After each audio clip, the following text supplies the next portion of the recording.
Hello guys, welcome to my YouTube channel. This is Autoboy Zone.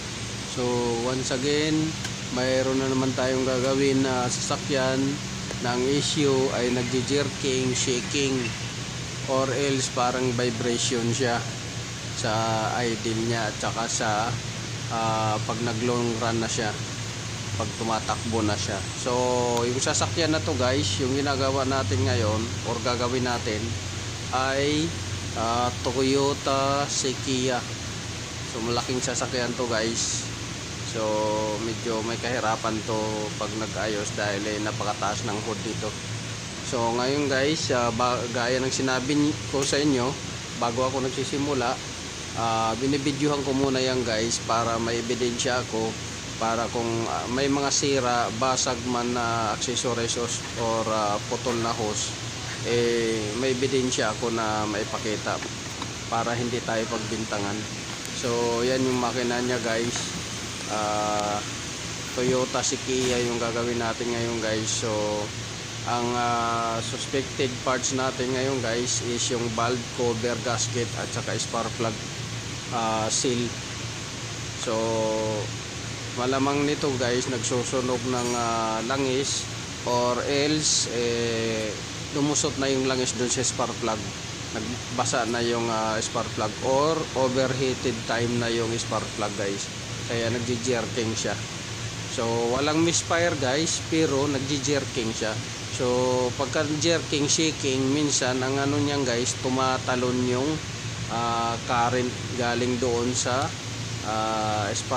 ignition coil, tumatalon doon galing sa ignition coil sa gilid ng rubber. So sundan nyo lang guys yung video. So ang gagawin natin ngayon ay yung 5.7 liters na V8 engine na Toyota Sequoia. So sige guys.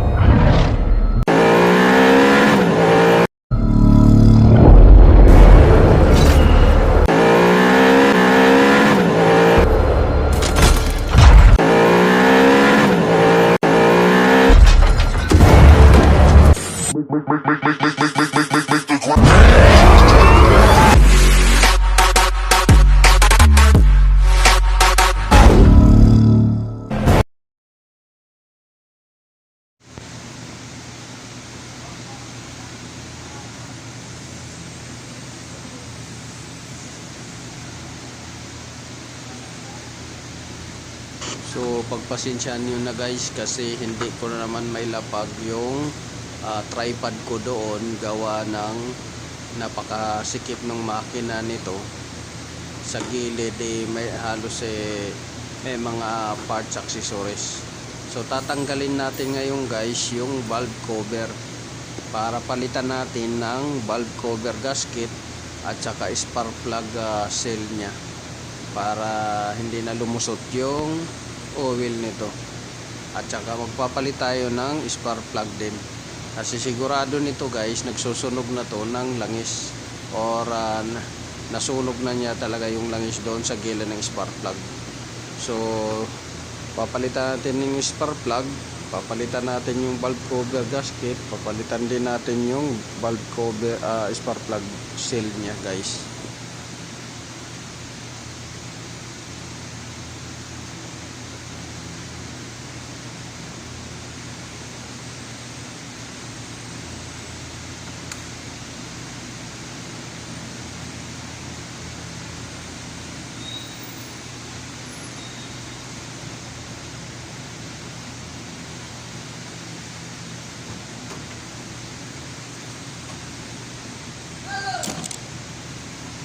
So ipapakita ko sa inyo guys yung itsura ng spark plug na overtime heated na siya. Yan yung itsura niya. At saka yung valve cover gasket at saka spark plug seal na papalitan natin. Ganyan na ganyan din ang itsura.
medyo mabagal yung kilos natin dyan guys, kasi kararating lang yung sasakyan na yan, nag-demand kaagad yung may-ari na kukunin yan ng within 4 hours.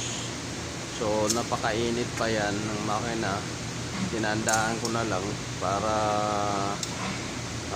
maumpisahan na. So mainit pa talaga yung makina niya yan guys, kaya medyo mabagal yung kilos ko tsaka pagtanggal ng mga harness, dahil sumisingaw yung init ng makina niyan.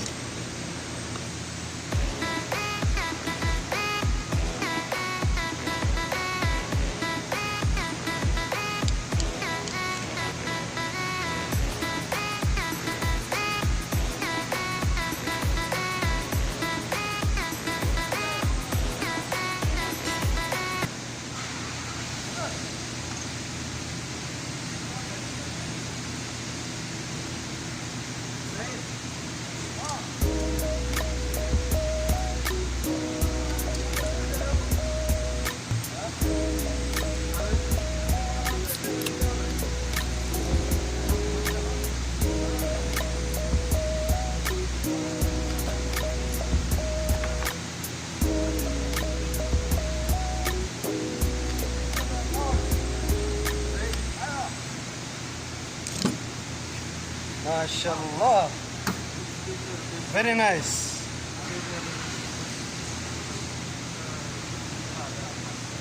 All tools. Huh?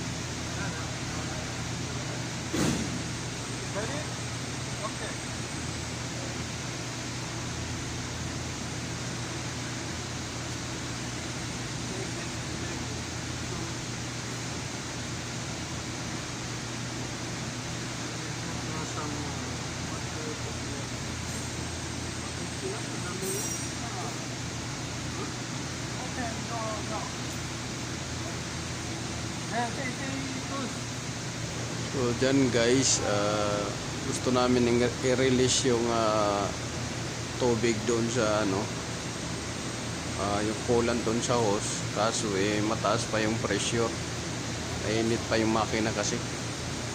So bubuksan namin doon sa hose para doon siya pumutok yung pressure, hindi dito sa radiator cap.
Where is T10 or anything 10? Where?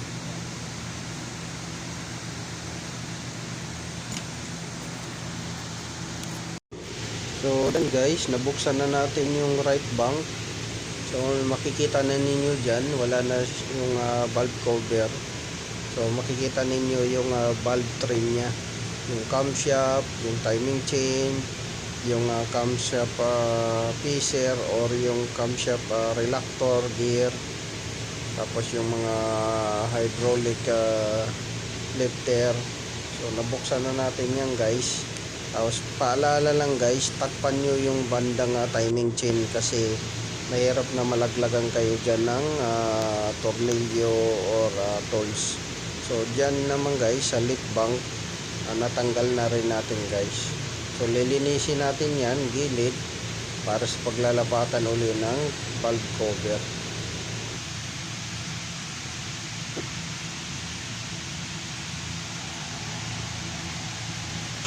So bago ninyo ibalik yung valve cover, so magpapalit muna kayo ng spark plug para hindi masikip. So papalitan natin yan ng spark plug kasi kung may valve cover na siya guys, napakasikip na ikutin yung handle ng ratchet or yung tools kasi bumabangga dun sa cover, bumabangga dun sa bracket. So papalitan natin yan ng spark plug.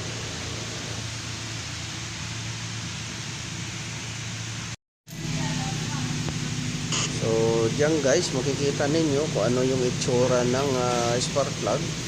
So nag-overtime heated na siya. Kita ninyo na may leak na sa ibabaw, nagkulay brown na siya at saka dilaw. So overtime heated na yan siya. Tapos makikita niyo doon sa gilid ng thread nagbabasa. So pumapasok kasi dyan guys yung langis na galing sa valve cover dahil sira na yung spark plug seal niya at saka yung valve cover gasket. So sasabay natin yung pagpalit.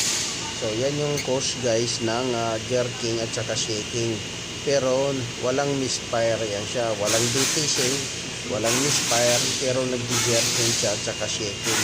So ang cause niyan guys, yung spark plug dahil overtime heated na, lumulusot na yung current dyan, nagja-jump spark na siya sa gilid ng spark plug hole, yung wall ng spark plug hole. So doon na siya so short yung current niya, pupunta na doon sa gilid.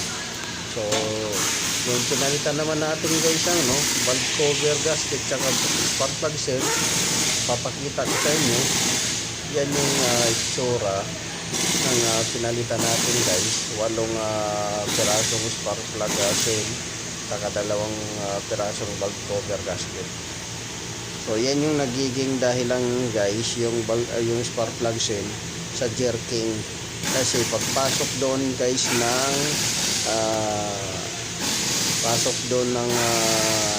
langis, so magja-jump spark pa yung kasi overtime heated yung spark plug, mas lalong mag-jerking siya at si shaking. Pero walang misfire kasi yung misfire minsan internal naman talagang pinanggalingan doon sa combustion chamber. So yun lang guys, may share ko sa inyo. Sana may nakuha kayong kalaman, idea. Paki-like, share, subscribe my YouTube channel at saka paki-click ng notification bell.